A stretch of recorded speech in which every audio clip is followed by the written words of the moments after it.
Mr. Sunder Balakrishnan from Natur Tec with Ms. Gayathri Reddy from Now Ventures to start our expert talk from fossil to forest, bio-based plastics and the path to net zero.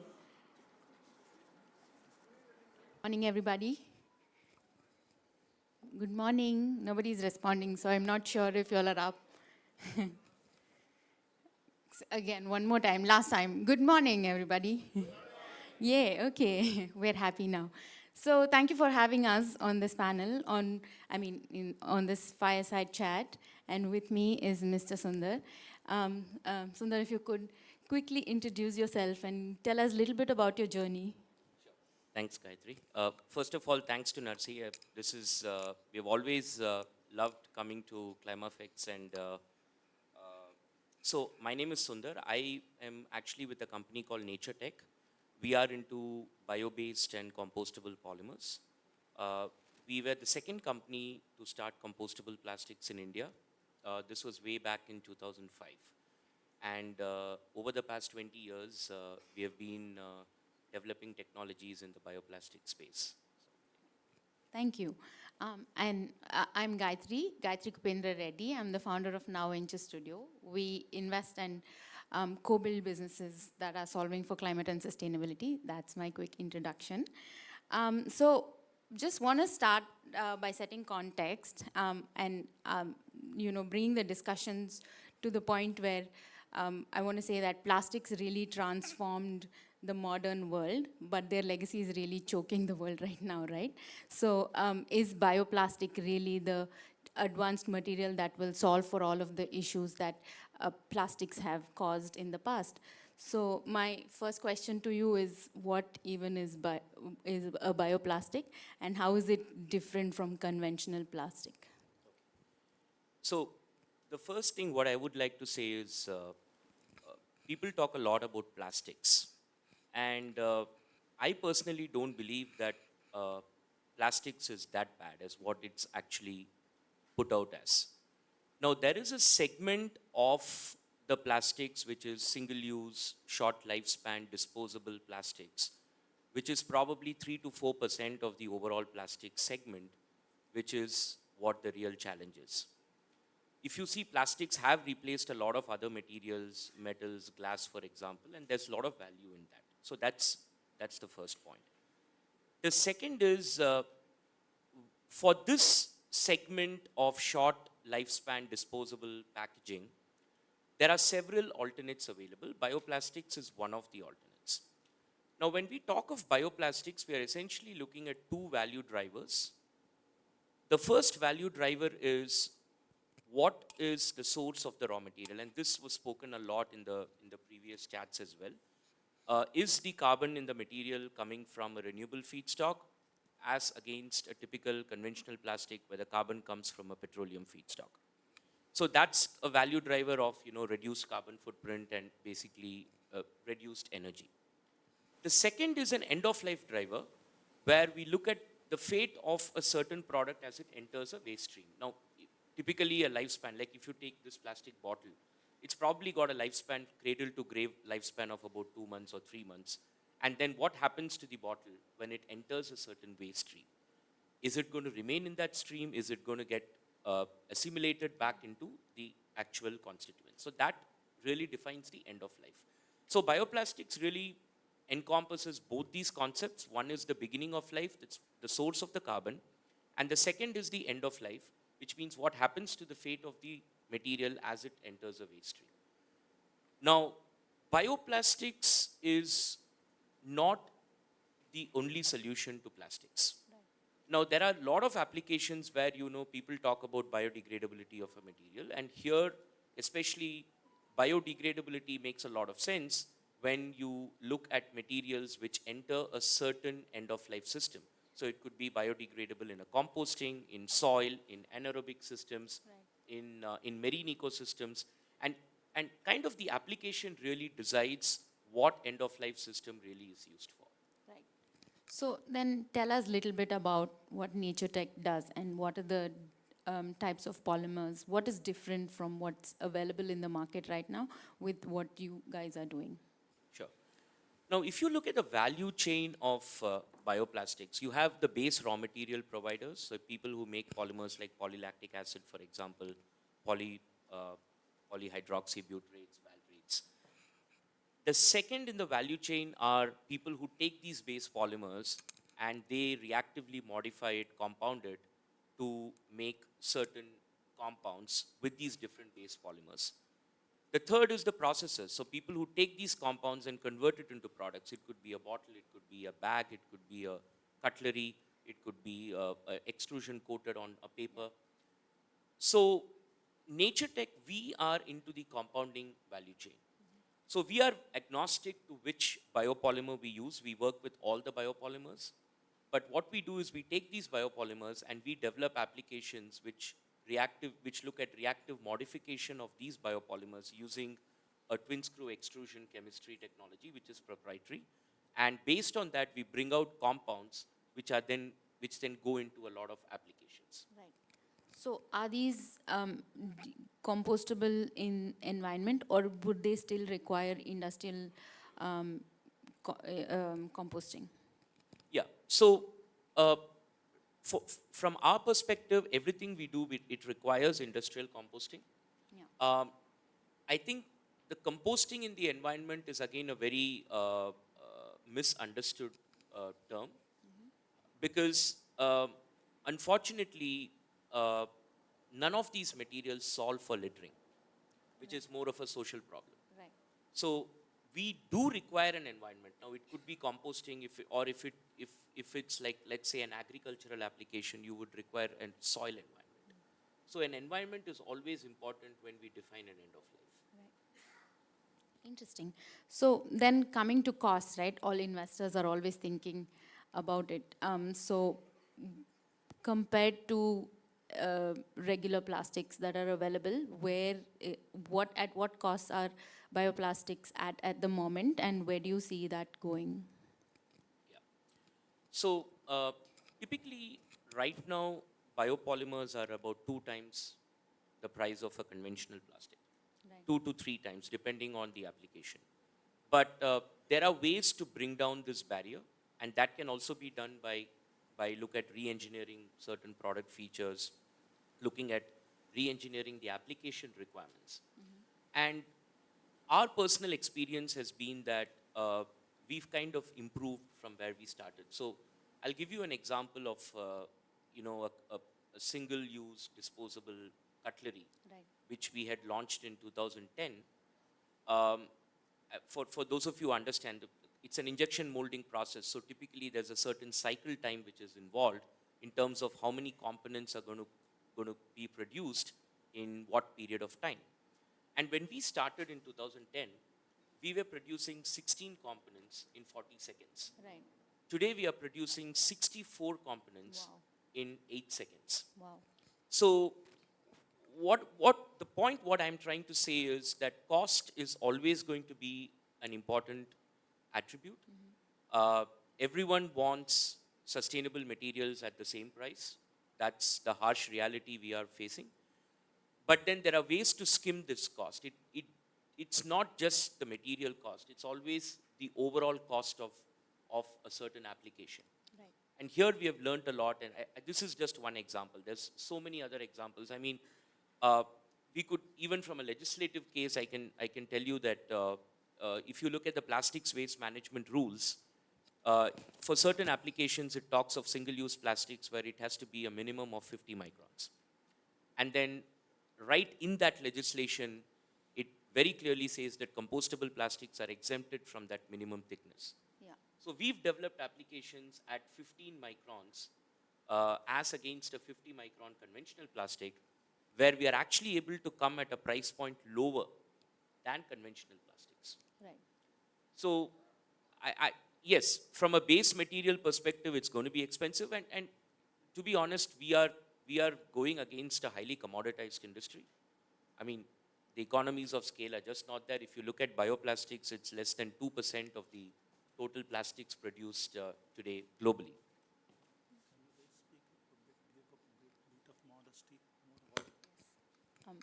They want us to speak loudly. Oh, okay. And Thank you, Narsi. So further to the conversation that you were just saying, right, Sundar?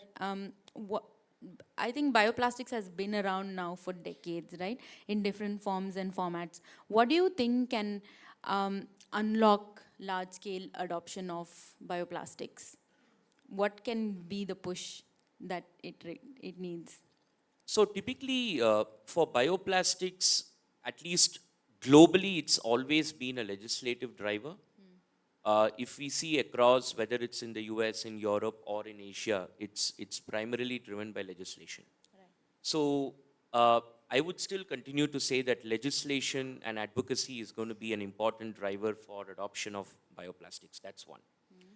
The second is uh, getting raw materials produced locally. And as you know, now there's a lot of traction with Balrampur Chini coming up with their first polylactic acid production facility, hopefully from 2027 in India. There's also a lot of subsidies given by the government in terms of looking at some of these investments. So that's the second. And then the third is to develop applications which are value added. Now, here I would like to really say that instead of being very commoditized in terms of the market, if we can bring value in the application. Right. And here I can share another interesting example is compostable plastics, for example. They are what we call as a naturally breathable polymers. So what we mean by naturally breathable is it allows for water vapor to flow very freely. Now, there have been cases where these materials are being used to extend shelf life of fresh produces, Right. like fruits and vegetables. Yeah. And this is much better than using a conventional plastic. How is it different? How are bioplastics different when they have to interact with moisture? What changes in that composition? So moisture is almost a nemesis here. Bioplastics kind of break down under heat and humidity. So moisture is absolutely detrimental to a bioplastic function. But then it's also the moisture that makes the material compostable. Right. So if we make it too inert, then essentially you're going to take it into a plastic-like feature. Right. And so there's always a very kind of a thin, it's like a sweet spot where, you know, you have the required functionality, but it also kind of biodegrades in a certain condition. Right. So what sectors in India are really pushing for this at the moment? Because there's a lot of conversation around net zero targets, etc., and compliances, etc. So which large industries are really taking the big step to be more adoptive of bioplastics in their value chain? So food service has been one of the big segments. We have applications in the area of straws, for example. A lot of the large FMCG companies, a lot of the beverage manufacturers like Amul, Parle, Pepsi, Coca-Cola, they are kind of using some of these applications. That's one. There's also a lot of adoption in the apparel segment. So you have brands like Aditya Birla Group, Zudio, Westside, Max, who have been using some of these solutions for packaging. And then the future is really about looking at hybrid technology. So how do we combine bioplastics with other products like paper, for example? I mean, uh, I think a combination of bioplastic and paper is a very beautiful product because typically today a lot of the paper cups, and I saw today even that it's a PLA coated paper cup which is being used here at CLIMAFIX, but typically the coating in a paper cup is a conventional plastic or either it's a wax coated material. Right. Now what happens is that that makes the paper actually non-biodegradable. Right. Now when you put a bioplastic coating on paper, we are bringing in the properties of the paper, but also the functionality of the biopolymer. Right. So what I feel is people who are in the bioplastic space should also look at considering how do you partner with other technologies paper is just one example. I mean, we could share other technologies like cotton, jute. There are so many other technologies which could be used where you can get a product which is better than the actual original product. Okay, so if you were to draw comparison to global industries and their adoption of bioplastics, which ones are ahead and why do you think so? See, globally, I I mean, we see a lot of different trends. Now, if you look at US, for example, end of life is really what drives adoption of biopolymers. Now, when I mean end of life, it's all driven by waste management. So how do you look at, how do we take organic waste and move it into a more organized end of life system like composting, for example, or an anaerobic digester? And bioplastics are more like enabler technologies. So they kind of enable increased adoption or increased diversion of organic waste into composting. If you see Europe is driven more on the agricultural applications. So you have applications like mulch films, uh, you know, tomato clips, plantations, greenhouse gas films, where there's a lot of adoption.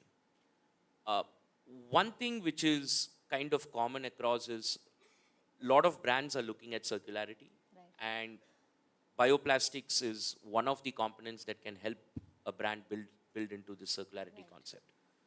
So that way, there's a lot of interest. Everything is again, it comes back to cost, it comes back to legislation, and this is where I think we have to kind of look at hybrid approaches. Sometimes a product by itself would not be able to meet a certain functionality or a certain, I would say, cost point.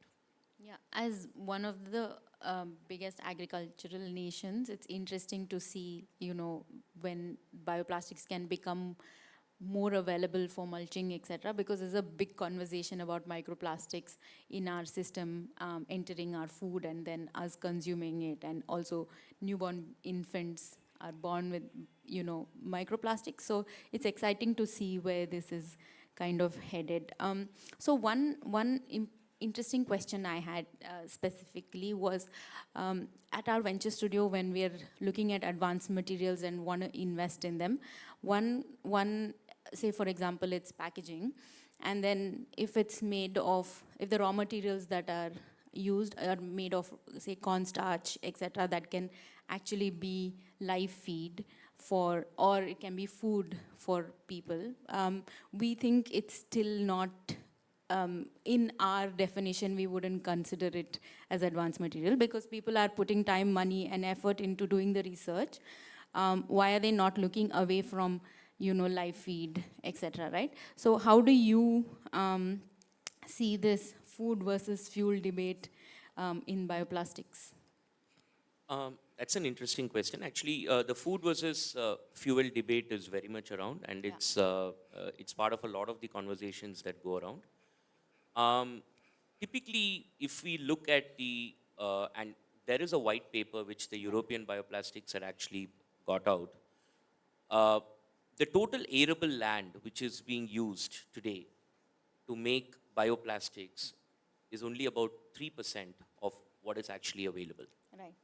And hypothetically, even if all the plastics in the world, which would never happen, but hypothetically, even if that would get converted to bioplastics, Right. it's not going to use up more than 10 to 15% of the arable land. Right. So, a lot of the food versus fuel debate is very perceptive. It's also defined by a lot of, I would say, social factors. Right. Depending on, food supply chain is a major contributor to this. Having said that, I would still think that yes, we would still need to look at non-food based feedstocks. And this is where I think companies are going. So if you look at Right. PLA, Right. I know NatureWorks' first plant in the US was actually from corn. But now there's a plant that Total Copy On came out with, which is actually made from sugarcane. And then there are other agricultural resources which are today being considered for making biopolymers. Yeah. So it's not a concern right now, but could potentially be a concern. And so it's very important to look at alternate feedstocks. Yeah, and also currently the climate space, etc., is fully surrounded by the idea of greenwashing, and bioplastics, I'm sure, is one of the big industries that is facing that flag. So, what do you have to say about that? No, absolutely. I mean, this is probably the most greenwashed.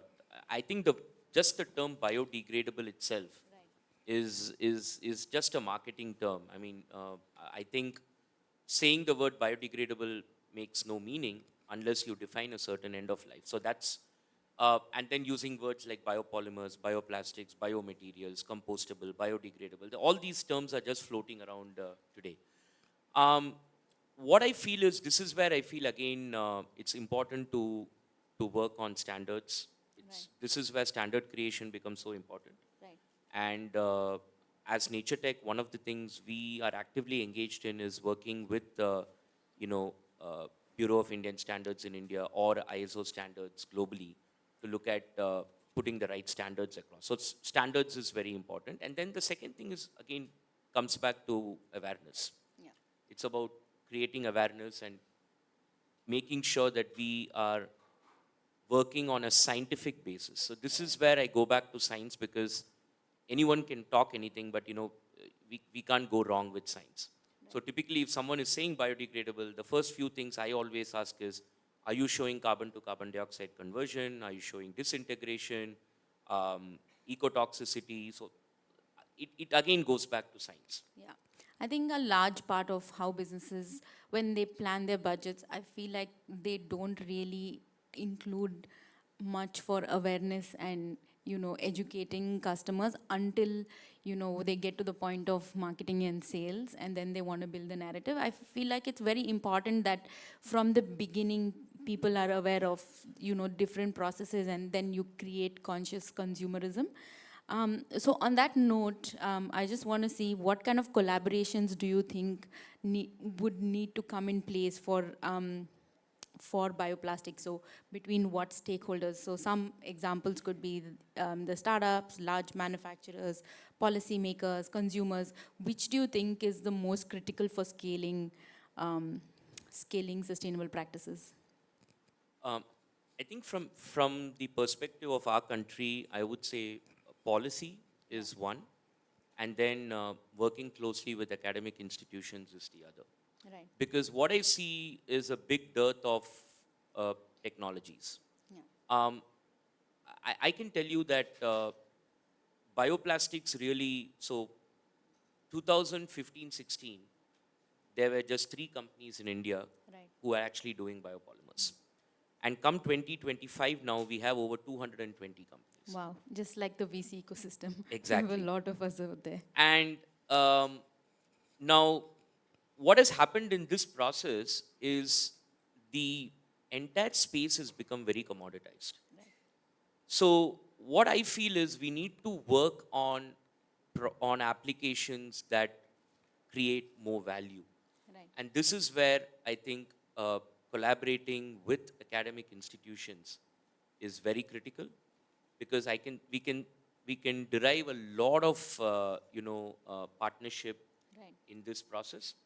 And as I said, working with policymakers is equally very important, because policy kind of drives the entire industry. Yeah, I think for anything in climate, it's important that we come together as stakeholders. We come together as a collective and sort of work on it from different perspectives. So then we can enable more of the market to understand and adopt some of the new products that are coming in. So in conclusion, I just have a few I want to conclude by asking you a few questions, but I want you to answer in one word or one sentence. Okay.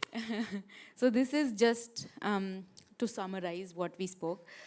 What is the biggest white space or unmet need in bioplastics today?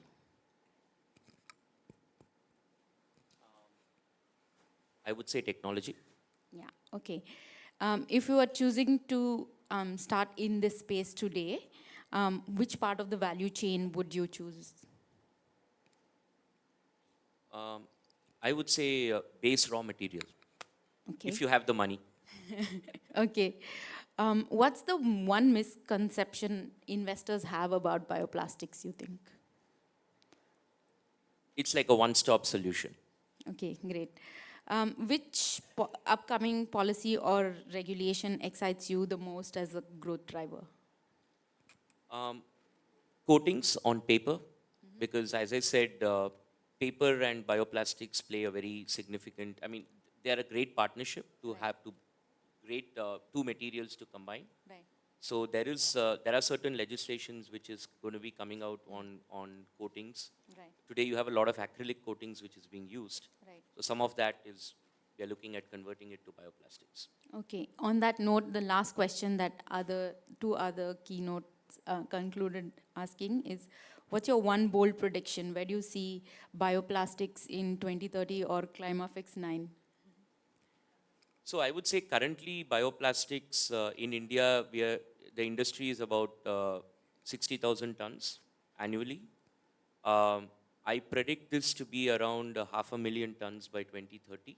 Yeah. So definitely there's significant opportunities, and there's significant new players coming in. So it's really going to be the next 5 to 10 years is very exciting phase. Amazing. On that note, thank you very much. It was Thank nice you. chatting Thank with you, you, Gayathri. Sunder. Same here. And also I can feel Narsi from the other end trying to end this. Thank you very much for your valuable inputs.